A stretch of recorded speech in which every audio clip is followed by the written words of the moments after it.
Okay. I'd like to call the regular council meeting to order of October the 3rd. We are honored to gather on the unceded traditional territory of the Comox First Nation. First item on the agenda is approval of the agenda. Move approval with the addition of the APC and Homelessness Affordability Committee meeting minutes. Second. All in favor? Carried. Next, minutes. Move the minutes. Second. All in favor? Carried. Delegations, no delegations. We have recommended that council receive the correspondence from Lee Everson regarding the Kawasaglas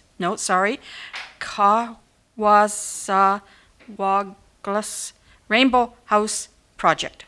Move receipt. Second. All in favor? Carried.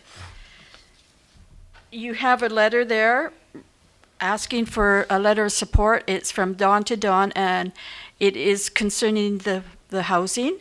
And the partners are Dawn to Dawn, Comox First Nation, and the Comox Valley Pride Society are partnering on a project to house Indigenous and non-Indigenous 2SLGBTQIA plus youth in our community, and they're talking about the Comox Valley.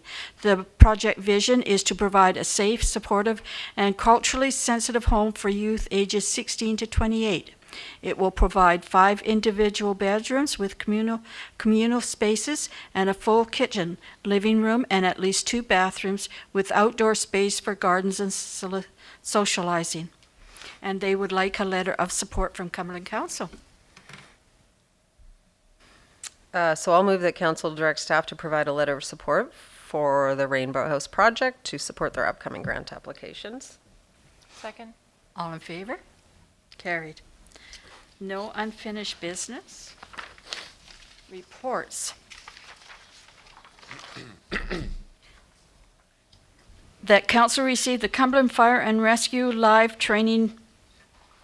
fire training facility project grant application and budget amendment report. Move receipt. Second. All in favor? Carried. Mayor and Council. This report is that we're putting in for a grant for $30,000, and we'd like council to, to match that grant so we can start our facility for a training facility out behind the fire hall. And as part of the audit, we need to work on our training. The new playbook is out now. Well, they don't call it the playbook anymore. It's a training book. And in that training book, it has, I haven't read it all because it just came out the other day, but has a lot of stuff in there about how we train, how we keep people trained and up to date. And this will be a big part of that training procedure.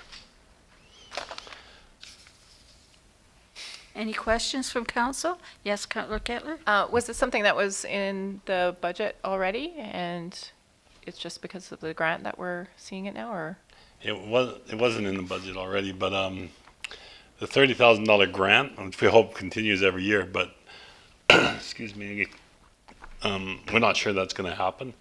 But they got $5 million they're putting into all the fire departments for these training grants, so it's an opportunity for us to do it. So we probably wouldn't be doing it if that grant wasn't there, but because of the grant, we can think we can get something going that could actually be usable and be good for our guys and the village. And so with this 60,000, do you get all the equipment that you need for that training, or is there more to come? I think it's going to be a start. So it's going to be a good start, though. We'll be able to actually do some training back there. We'll actually be able to do some training, so it'll be a good start to what we're doing.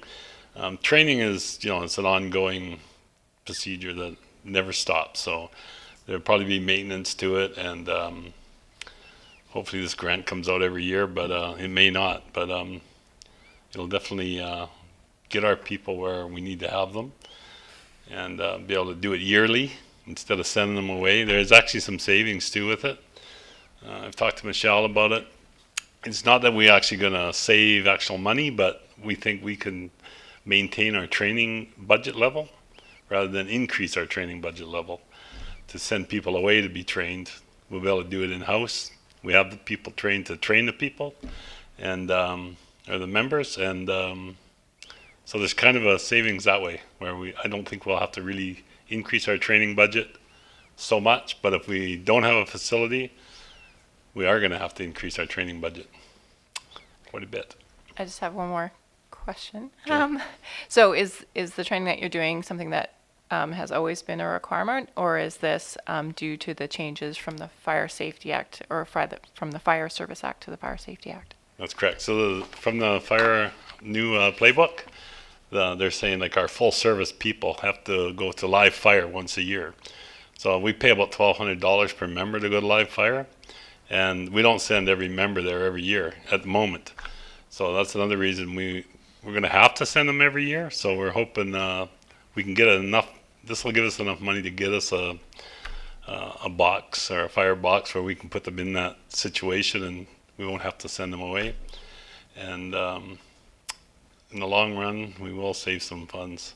And we actually have to do it, and we have to record it. So we will have to send firefighters away to meet that requirement. Okay, thank you. Councillor Brown? Thanks for this, Mike. This was part of the recommendations that came out of the fire service reviews, so I'm happy to support. I'm just trying to understand, and you just, I think, clarified. So this is not something you can do in the valley. No one else has this. You have to send them. You have to send. No, your we can do it in the valley. We can Okay. send them to we do send live fire to Comox. Okay. It's $1,200 a firefighter. Oh, I see. And but we don't send everyone because we just don't have the budget for that. So Right. we send our new recruits. They go to Live Fire 1, Live Fire 2 before they become full members, and then we try and fit people in every so often when there's available seats, because we need to get them into Live Fire to give them more confidence. And this facility, if we get it up and running, will it'll really give our firefighters more confidence. They'll be in live fire 4 or 5 times a year, not once a year or once every 2 years. Yeah, I think it's well worth doing, and potentially helping with recruitment and retention as well. Exactly. Recruitment's been really good. We've got 9 new members that we'll be training, which is going to cost us. They all got to go to live fire, which is a couple $1,000 by the time we put them through 1 and 2. We'll be able to do that. We can't do that here now, but we will be able to do that eventually. Great, thank you. Councillor Sutherland? Yeah, I don't really have anything to add. Just pretty exciting to see for the first time ever some grants for the fire department. So that would be happy to see you here. Be supporting. Thank you very much for keeping on top of the grants that are available out there for the fire department. Yeah, we've got, over the years, we've got quite a few grants, about $130,000 or $150,000 in grants in the last probably 8 years. I also like to take this minute here to thank council for what we've accomplished in the fire department. We've done in the last 8 years, and especially the last 4 years, this council has really picked the fire department up, and it's really an accomplishment of what we've done there. So I'd like to thank you. I'd like to take this opportunity to publicly thank you for what you did for us the night of the fire down on our property, and getting it under control within 30 minutes of being on site, and being there and seeing how you had everything worked out and the appropriate people there to do the job they needed to do. So thank you very much for keeping us safe. Yeah, no problem. And saving Thank the you. forest. And saving the forest. Yeah, that was a big concern of us there, because when we first seen it, we thought, oh man, Yeah. this is going to be bad. But everything went in our favor, and the guys worked really hard, and training work paid off good. And what can I say? Training's everything. Yeah. Okay. Thank Thank you. you very much. What's council's pleasure? I'll move the council support an application to the UBCM Community Emergency Preparedness Fund, volunteer and composite fire department equipment and training program for $30,000 for the live fire training facility project, and that council approved the expenditure of up to $30,000 to be funded through fire vehicle and protective equipment replacement reserve for live fire training facility project, and that council directs staff to include this in the 2023-2027 financial plan bylaw to reflect this expenditure. Second. All in favor? Carried. Next, that council receive the solid waste collection contract extension report. Brucey, second. Third. Good evening, Mayor and Council. On a much more boring note, solid waste collection and fires and new facilities. Staff is just looking for support from council to extend the current contract with the current contractor. Just kind of a bit of a background to this request. So we were participating with the town of Comox and the city of Courtenay the beginning of the year in a contract on RFP, I guess, sorry, to look at cart collection system down the road. It became apparent quickly that it wasn't equitable for us to continue down that road until we did further analysis. So we pulled out actually, and so what they've done is they've included the Village of Cumberland, KFN, and the Regional District as named parties in the contract for consideration, future consideration at whatever agreed to arrangements or rates are included in the contract. So we just need some time to consider what direction the village wants to go, and having some meaningful discussions with council on what that looks like. So really right now we're just looking for an extension based on the recommendations there. We've got an offer from the current Mterra environmental, what are they, Mterra? Yeah, Environmental Waste Management Services for a 50-month extension, 11%, and then a possible 6-month if we decide to move forward with that option at 9%. Just so you know, the other municipalities in the valley have done the same thing with the same contractors. They've extended their contracts in order to get them through to what now is the new contract with Mterra as of 2024. So that's the town of Comox and city of Courtenay. Okay, Councillor Sullivan. Oh, you say boring, Rob? Yeah. On the contrary, I feel like this service is very hot topic in town. Oh, hot topic, yeah. Over the last several years. And if I would comment, I think that in the last 6 months, we've heard nothing. And I think they've been doing a great job. So I feel very confident moving forward with staff's recommendation. Are these just the question, is the 11% and the 9% the same with Comox and You know what, I don't know, I don't have the specifics on what they agreed to. Yeah, I just know they were able to negotiate contract extension, so. I would just like to say that I've been satisfied with the service, and it seems like they're really taking care of business, so yeah, thanks. Okay, Councillor Kettler. So just in 2024, then they're expecting that the region would be moving to the automated arm pickup type of garbage cans and trucks? As in they being Mterra? Yes, with the new contract, yeah. No. Oh. No, I don't think there's pressure on the village. I think whatever the village decides to do, yeah, and we may end up going with a different contractor altogether, right? It just depends on how we proceed. There's no pressure from Mterra to move forward with that right now.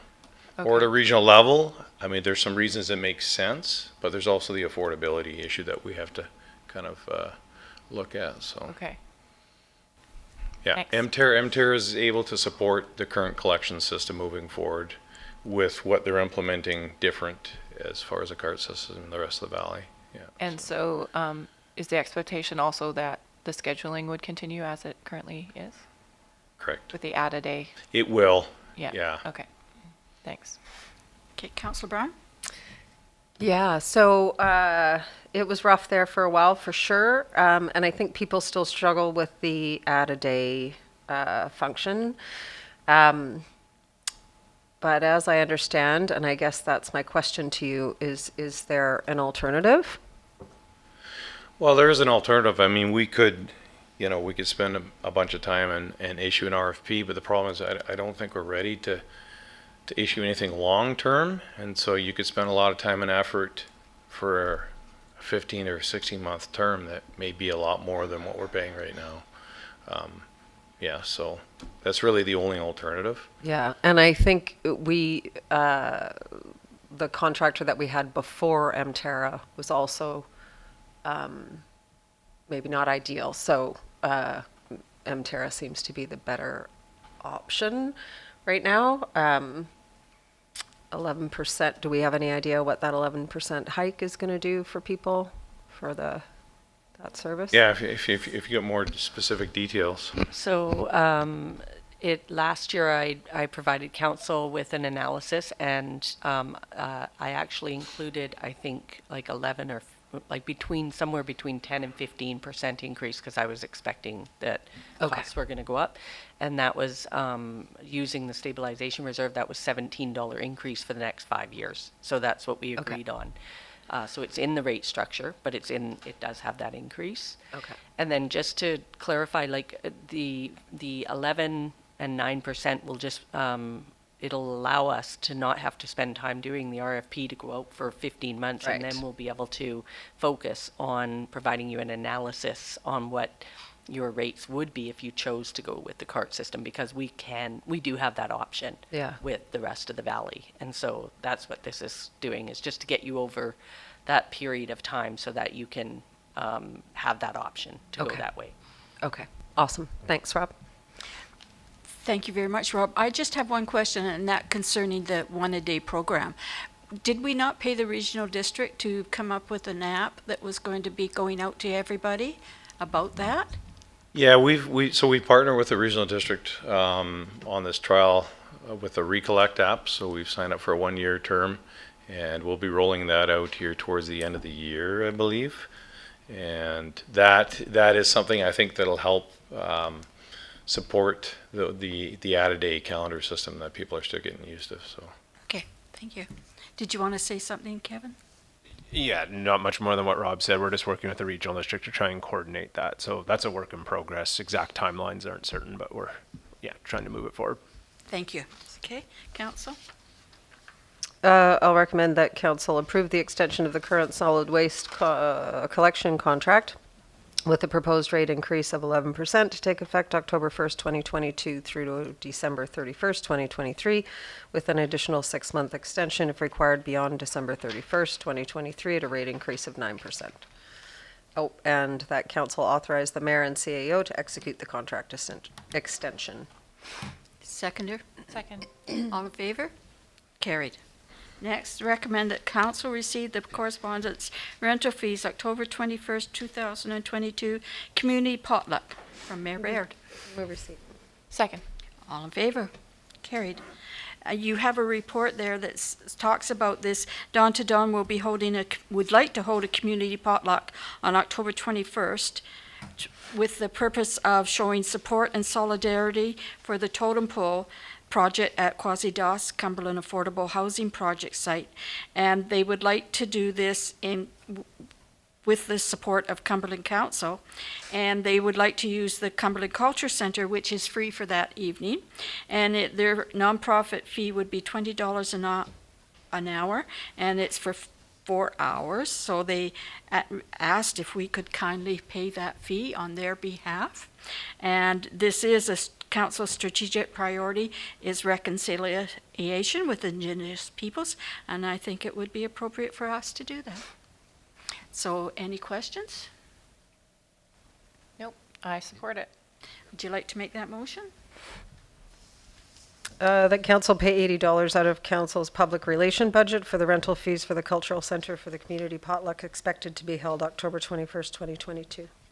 Second. All in favor? Carried. And by the way, that's open to everybody in the public, and also anybody in the public can go up and watch the totem pole being carved and talk to Carver. He hopes a lot of people will come by and talk to him. So it would be nice. Okay, next, mayor and council reports. Receipt. I'm going to be first because I did a verbal, and it was an extremely busy month.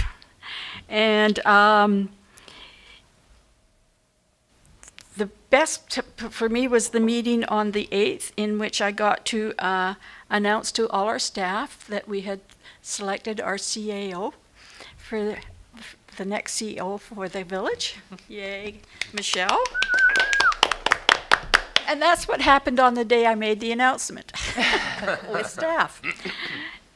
Next, on the 9th, we attended the Mayor's Golf Tournament, and that was a lot of fun. We as council went out, and we invited the head of the president of the CBA to come with us, Ellie and Bell, and we had an absolute good time. It was a long day, and I thank you, Councillor Sullivan. If you hadn't been there to help us, we would have still been there. And I'm still pretty bad at golf. We all are. Yes. The big event that we had, of course, was UBCM and attending for the week. And we were very busy council. We had numerous meetings with ministries on private managed forest, on water stewardship, on education, and getting them on side about providing more space in our schools. Also childcare. Councillor Sullivan attended a meeting, and Councillor Brown on behalf of council, as I had a commitment to go to the municipal insurance voting delegate so it was a very good week, a very exhausting week, because you can go from 7:30 in the morning to, I cut it off at 9, but I'm sure there's others that didn't. A lot of fun had by all, but in saying that, it's still a very really working hard workshops, and seeing everybody in BC and talking. Most of the time you get so much more information from just talking to other members of other municipalities and what they're going through. So well done, council. And just one other thing. I attended a meeting at the Fallen Alders, and it was called the South Comox Valley Families, including Cumberland, Union Bay, and Fanny Bay, and they were looking at all the programs that are available to preschool and children under 6. And it was really nice to hear about the positive comments about Cumberland and the programs that are offered here in the village. And so we did talk about other things that we could look at in connecting families with young children, and to do it in neighborhoods, not such a big area, because they need to meet and know their neighbors also is part of that, and work together. And another fun thing that we did was cutting the ribbon at the mural on Dunsmuir Avenue, the project, the Thrive Grant. It was a lot of fun to do. So that's mine. Oh, and one other thing, since I came back, I was unable to attend the meeting where the new CAO of Mosaic was. So I did come back and invite him to come to Cumberland Council for a meeting, and they are working out a schedule, and we will be notified when he comes here to talk to us. Next, Councillor Sullivan. Thank you. I also had a verbal report this month.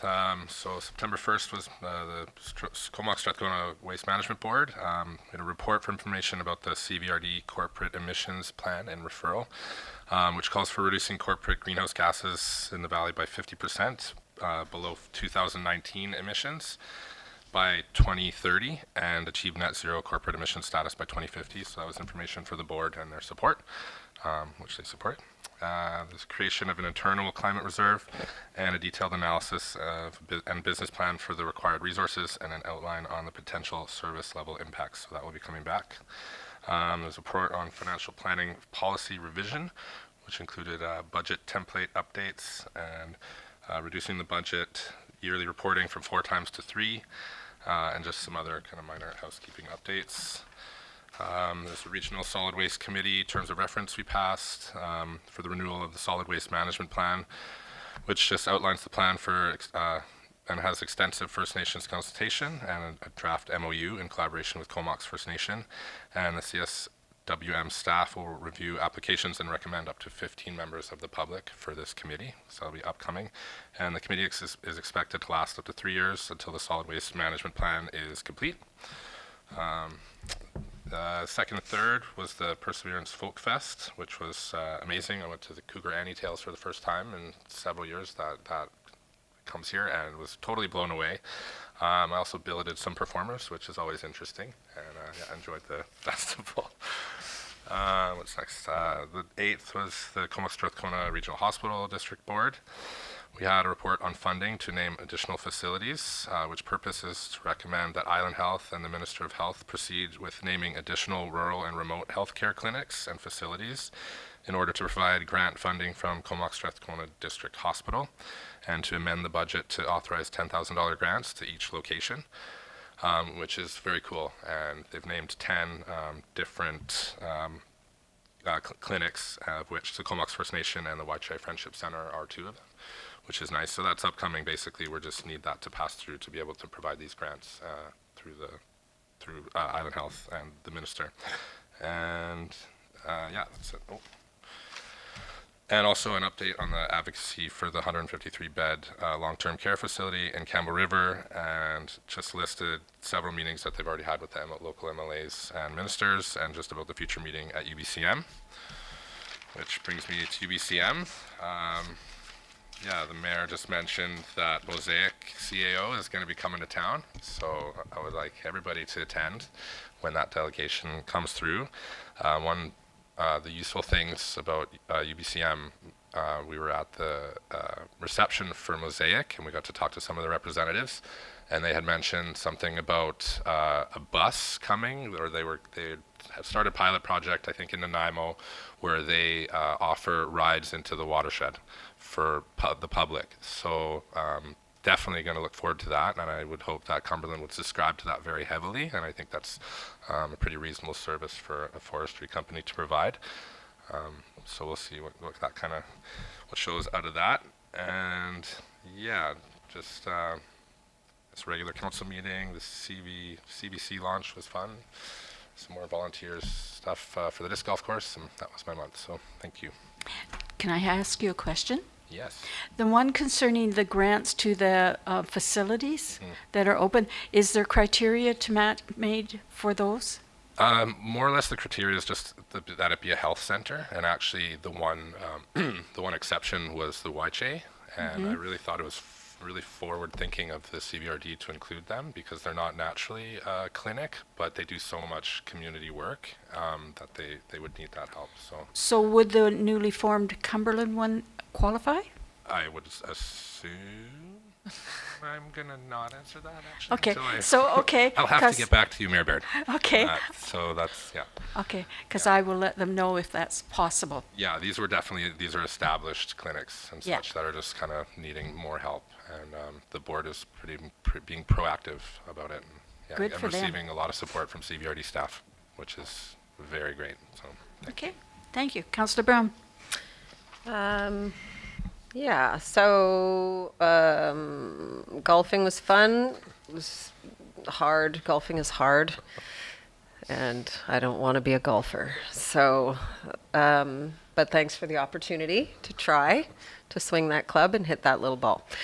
UBCM is a bit of a marathon. I have a written report, so I'm not going to go through everything because it's included in the agenda if anybody wants to look at what I've been up to. Couscous Sum fundraiser was amazing, lovely dinner event, and Lush Valley fundraiser as well, because it's fundraising season. And then I'll just let you all know that the Vancouver Island Regional Library Board has passed their budget, and our requisition will be going up, or the general requisition will be going up by 8.1%, because that is the reality of the cost of libraries and the cost of running libraries now.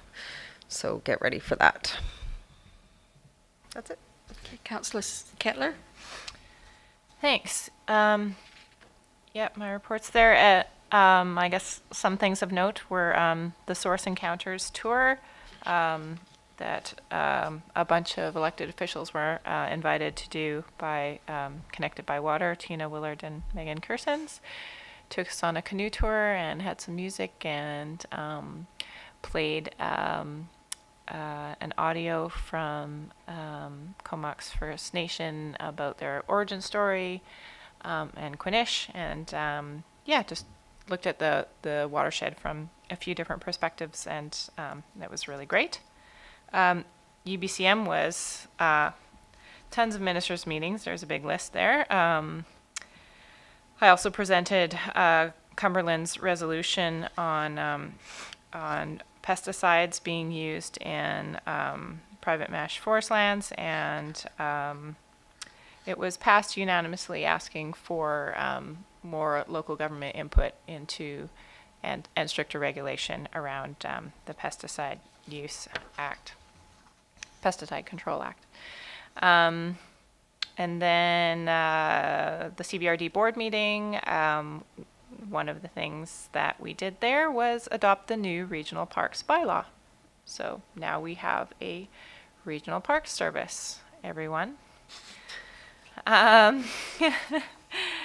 And yes, I also attended the Rooted in Place project, which was the sidewalk murals in Cumberland. Thank you to the Cumberland Business Association and to Island Coastal Economic Trust and 4VI for the funding. And yeah, something that was really great was also presenting Jody Wilson-Raybould with the Walk of Achievement Award on the 23rd. And that's it for me. Thanks. Can I have a motion to receive?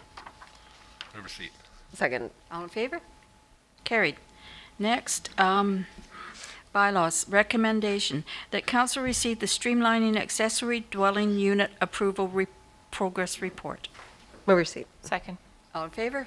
Carried. Evening, Mayor and Council. The purpose of this report is to recommend third reading and adoption of the proposed bylaws to streamline the accessory dwelling unit approval process, to recommend these bylaws for adoption.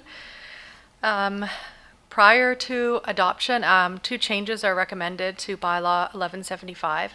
The first is a housekeeping change for clarity. Please accept my apologies. It's just simply a improvement of the sentence structure that we didn't catch earlier. And the second amendment is based on a recommendation from the Advisory Planning Commission to encourage permeable pathways. Currently, a pathway that is hard surfaced is required from the entrance of the ADU to the street or the lane. And for accessibility purposes, it's important that it's somewhat hard surfaced. So a compromise is proposed where it continues to be accessible, but is also permeable. So that amendment is, that recommended change is spelled out in the recommendation section. The proposed bylaws were reviewed by the APC, the Accessibility and Inclusion Committee, the Homelessness and Affordable Housing Committee. They all provided input onto the project overall and the concept of streamlining, as well as another referral once the proposed bylaws were prepared. And all committees supported the proposed bylaws, with the APC recommending the change that I described a moment ago regarding the permeable pathway. A public hearing was held on Monday, September 26th. Notification was posted published in the Comox Valley Record on September 14th and 21st as required. There were no submissions from the public as a result of the notification and up until the close of the public hearing. So the bylaws may now be adopted. Any questions? Councillor Kettler? Yeah, so we can adopt the bylaw, but there were some other suggestions from the Affordable Housing Committee, like doing the one-page checklist with the guide. Are those suggestions going to be incorporated just as process stuff? Because it's not actually in the bylaw. Yeah. Right, so we presented a draft of the guide along with the draft bylaws to show the full picture of this streamlining program, and referred both the draft guide and the bylaws to the committees together so they could see the full picture. But the decision in front of council today is just the bylaws, and the guide will continue to be improved and then finalized, taking into account that other recommendations from the committees. Okay, great. Thank you. Any other questions? Oh, okay. I'll give. I'll move the council give third reading to and adopt official community plan amendment bylaw number 1174 2022, and the council amend zoning amendment bylaw number 1175 2022 as follows. to 4.2C by deleting in width and replacing with clearance, and to 4.2E 6 by deleting include an unobstructed hard surface lighted pathway at least 1.2 meters wide from either a street or lane to the entrance of the ADU, and replace with include an unobstructed lighted pathway at least 1.2 meters wide from either a street or lane to the entrance of the ADU with a surface that is hard packed and permeable, such as compacted gravel, permeable pavers, or flagstone. And that council give third reading to and adopt zoning amendment bylaw number 1175, 2022. Second. All in favor? Carried. Next, 8.2. Move the council give third reading and adopt zoning amendment bylaw number 1176, 2022. Second. All in favor? Carried. And 8.3. Move the council adopt permissive tax exemption 2023 bylaw number 1177, 2022. Second. All in favor? Carried. And That's it. I think. that's it. Yeah, Okay. that's one. New business, none. Notice and motions and announcements. Wednesday, October 5th, 2022, advance voting open to all electors. Wednesday, October the 12th, 2022, advance voting open to all electors. Saturday, October the 15th, general voting day. Monday, October the 24th, Committee of the Whole, 2 p.m., regular council meeting, 5:30 p.m. Question period. If anybody has any questions, would they please email info@cumberland.ca using subject line question period. We look forward to your questions. I think we should have that announcement at the front. No, they might not have a question by the end of the meeting. If their questions could be answered. But if they have a question at the end, and then they're like, oh, I can ask a question. We're going to shut them out before it gets through, maybe. Well, if they read the agenda. Then they'll know. Yeah. Yes. So many good points. We haven't got the theme music yet figured out, hey? We don't. Very good. We do have one question just Yes. come in. The APC also recommended that lots with the 20% slope be allowed to build a one-story ADU rather than not at all. Is that going to be in the bylaw? Could Courtney come answer that, please?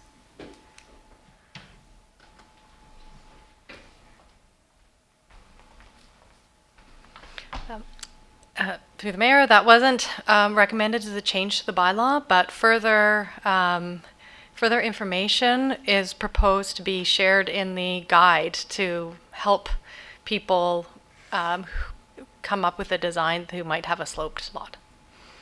Okay. All right. Thank you.